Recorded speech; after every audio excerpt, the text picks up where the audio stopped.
J'en appelle à un sursaut d'honneur et de responsabilité. Je veux vous voir. 72 heures après sa demande publique et la réponse du chef de l'État, la rencontre tant souhaitée a eu lieu ce jeudi au Palais de la Nation.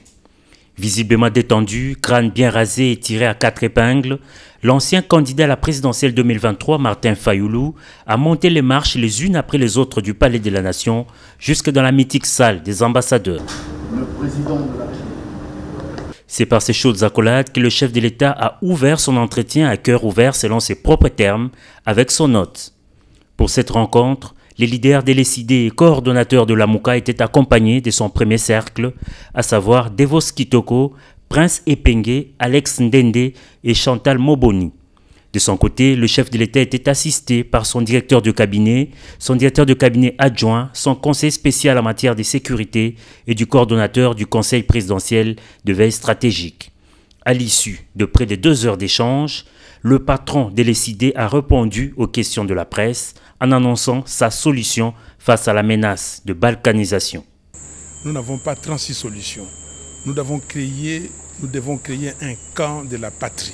Donc les gens qui luttent pour leur pays. Et donc pour cela, avec toutes ces crises que nous avons, crise sécuritaire, crise sociale, crise politique, la solution c'est un dialogue.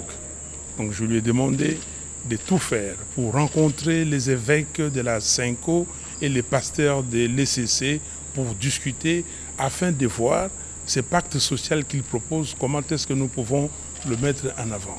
Donc il m'a compris et il va donner sa réponse très rapidement. Vous parlez du camp de la patrie, et si la patrie exigeait que vous soyez vous-même un acteur, vous êtes prêt aujourd'hui à rejoindre les institutions pour qu'ensemble vous puissiez justement cogiter pour trouver des solutions?